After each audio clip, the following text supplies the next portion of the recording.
What's up, guys? It's Motoko here. It's like 4:30 a.m. and this is the Adamanterripan event. So you're gonna have to forgive me in this if my speech is kind of off. It is definitely early in the morning and I'm having a little bit of problems getting my thoughts together. So that's just wanted to kind of put that out there and preface that. So here's some notes that I have about this event so far. None of these boss fights have been challenging at all. I mean, I'm just kind of cruising through this. I'm not even really trying to get a high score. I'm just kind of letting my score go. As you can see, I'm on level 49. There's 56 levels total in this boss fight in this instance. The difficulty level just now got to yellow at like level 40, and it's as you can see, I'm already supposedly at the highest level, but if you look at the information for this, you'll note that there's actually 56 areas in this and not 50, as previously stated in the event notes. So I'm almost done with the event, and I haven't even really broken a sweat. I have an option to bring Fat Chocobo in or Yuna to provide second heals for Hades and things. And to be honest with you, I haven't even really used Hades. That's how easy this has been so far. Um, I've been nowhere near in danger of dying at any point. So another quick note: the Adamanterripan card is a stone card. It casts stone. It is a mage spell. It's basically the earth break spell for mage. You cannot augment it. It is not augmentable. Um, as well as it's a very, very high drop rate. You're going to get it almost every time you do the instance. I don't think there's been very many times at all that I haven't got it. In fact, as a matter of fact, by the time I hit level 25, I believe it was, in the event, I had already maxed out the card. It was very easy to max. So as you just saw there, I took down a dragon. Here's another one.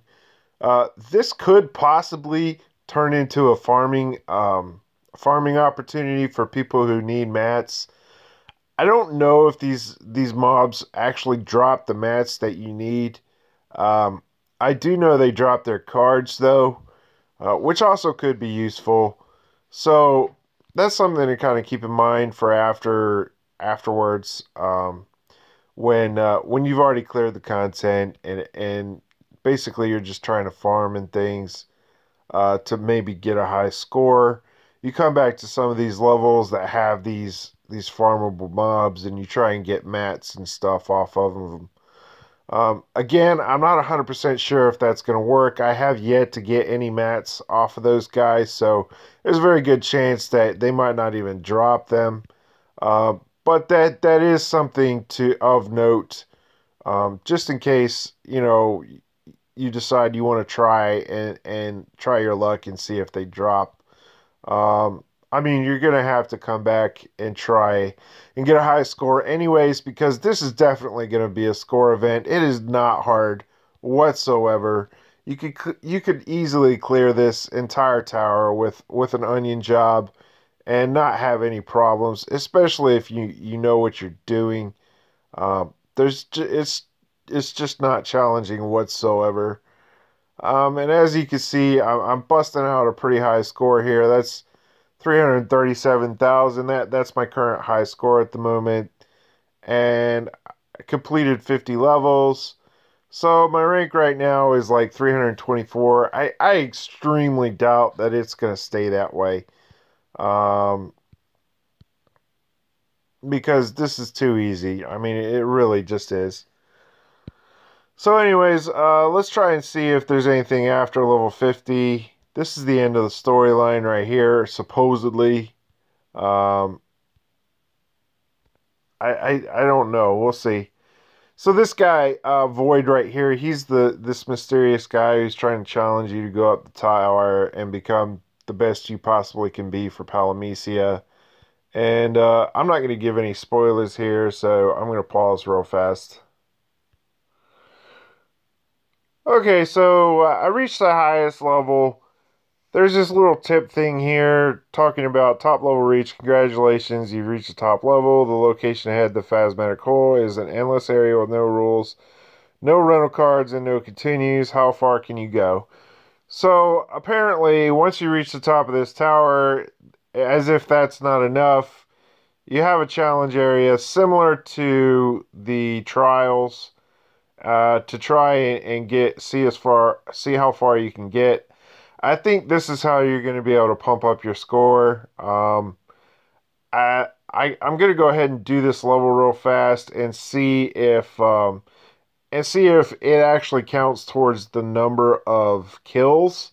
Because if it counts towards the number of boss kills, then you could use this as your edge or advantage to kind of weed out some of the competition and really try and push yourself to be able to get through some of these harder levels. It looks like this is starting out with Adamant Toys.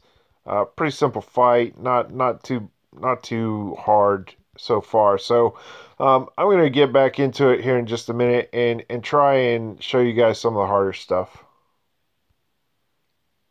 Okay, guys, as you can kind of see in this screen, not only was I able to get a higher score, but I was also able to gain a boss kill, which kind of pushed my rankings up a little bit higher.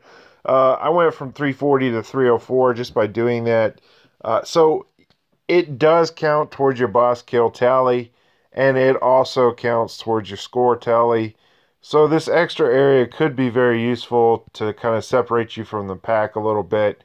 And I think that's kind of what this is intended to do. What they probably were thinking was, let's make an event that's kind of easy to do, that's kind of fun for most people, to just try and kind of give them some prizes and things. And then we're going to add this hard area on the end to kind of separate the rankings and things like that.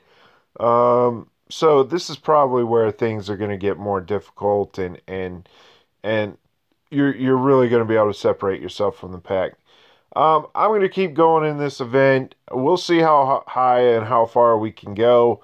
I'm going to do probably one more video on this, as this one's kind of getting long. This is just kind of a preview and just to kind of show you guys how easy this has been. So good luck, guys, in the Adamanterripan Tower. I'm going to make another video shortly, and I'll have that out as soon as possible.